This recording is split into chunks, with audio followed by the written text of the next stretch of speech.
Assalamualaikum warahmatullahi wabarakatuh. Salam sejahtera untuk semua kawan baik dari Swan Channel. Salam menjernihkan pikiran dan menebar kebaikan.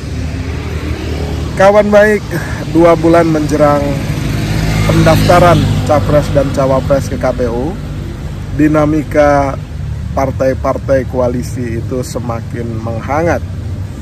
Kemarin Mas Anies Rashid Baswedan dari Koalisi Perubahan untuk Persatuan bertemu dengan para tokoh senior di koalisi itu. Nah, Mas Anies sudah ketemu dengan tim 8, itu sowan ke Pak Susilo Bambang Yudhoyono dari Partai Demokrat, dan sebelumnya itu bertemu dengan Ketua Umum Partai Nasdem, Bang Surya Paloh. Nah, pertemuan ini menarik karena akan dilanjutkan dengan tokoh senior Habib Salim Al-Jufri dari PKS yang sekaligus merupakan Ketua Majelis Syuro. Kalau ketemu dengan ketumnya Pak Ahmad Saihu itu intens ya. Terakhir mereka hadir di acara di Semarang, Jawa Tengah, konsolidasi seluruh relawan dan sekber KIB di Semarang. Nah, rangkaian pertemuan ini membantah spekulasi yang beredar bahwa koalisi perubahan ini terancam untuk bubar karena beberapa isu yang panas, misalkan tentang timing deklarasi maupun siapa yang akan menjadi cawapres dari Mas Anies Rashid Baswedan. Nah, beberapa waktu yang lalu misalkan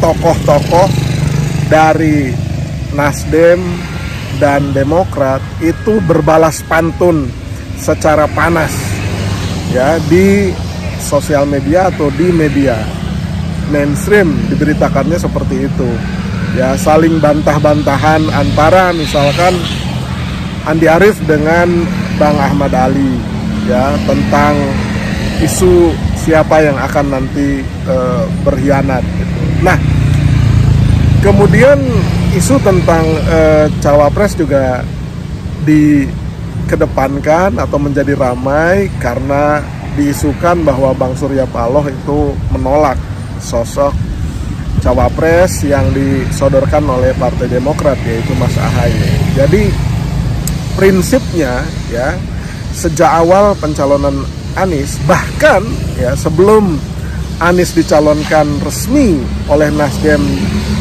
di bulan Oktober yang lalu, memang Mas Anies itu selalu ada upaya untuk decrease ya, diturunkan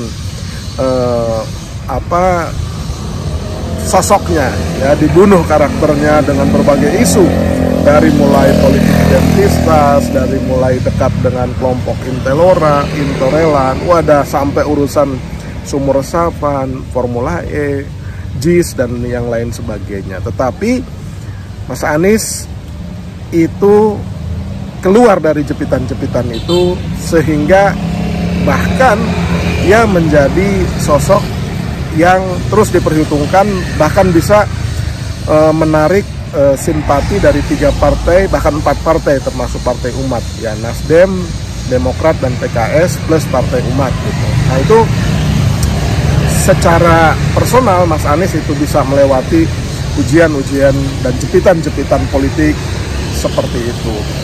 Nah, akhir-akhir ini yang coba diganggu adalah koalisinya. Koalisi Perubahan untuk Persatuan ini sepertinya ada skenario atau ada upaya bagaimana membongkar dan membelah koalisi Perubahan untuk Persatuan ini.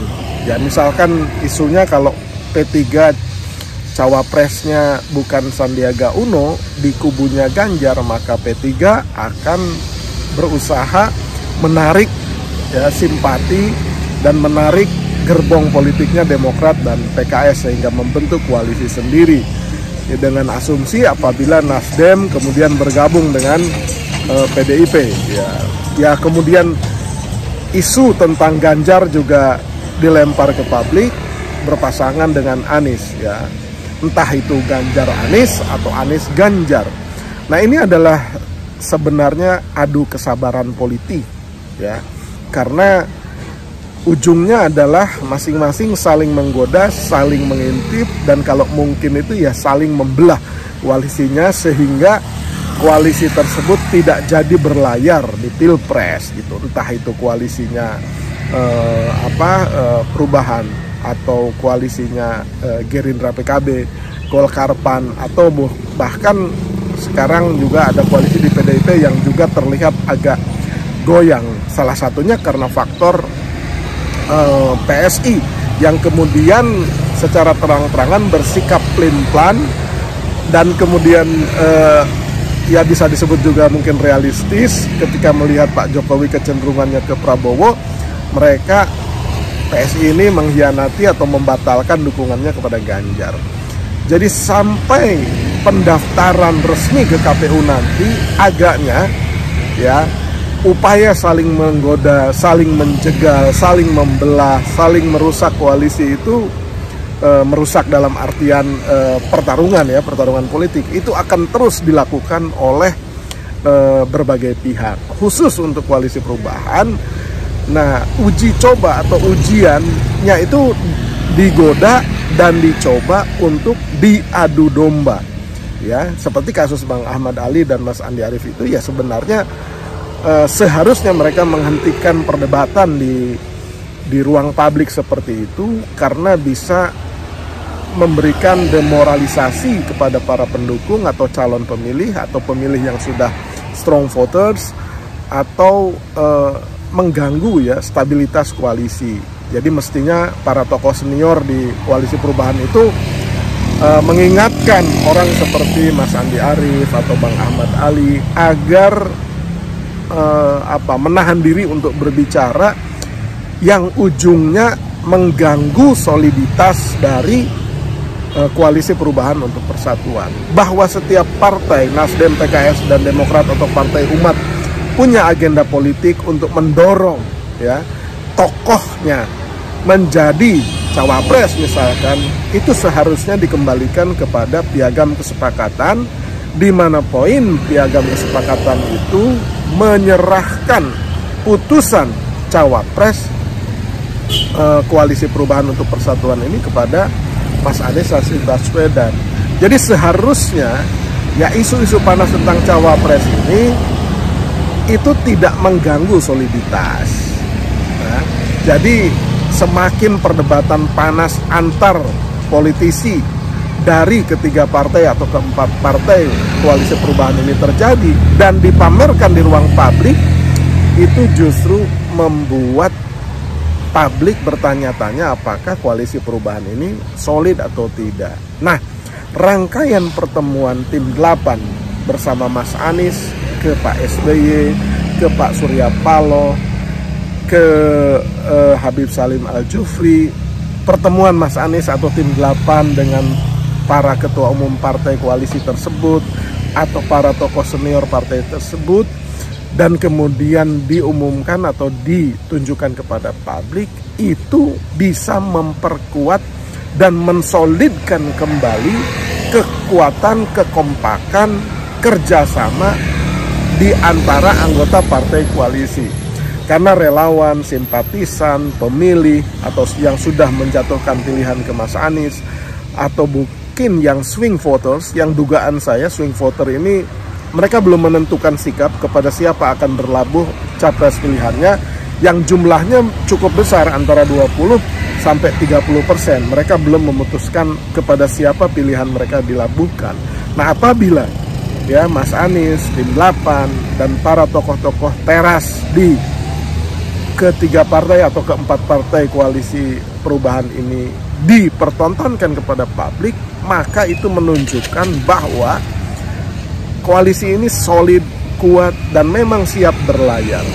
Jadi jangan sampai upaya-upaya pihak eksternal koalisi yang berusaha membelah, membongkar, mengadu domba koalisi ini itu berhasil.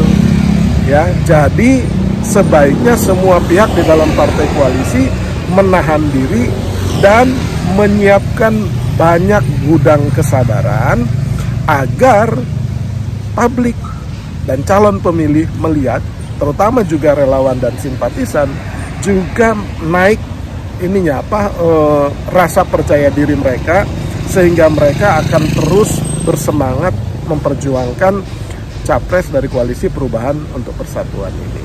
Ya, jadi saya kira Nur Islam Channel melihat rangkaian atau safari pertemuannya Mas Anies, tim 8 dan para tokoh senior ini membuktikan kepada publik bahwa urusan koalisi mereka itu sudah matang, sudah solid, sudah kuat dan siap berlayar.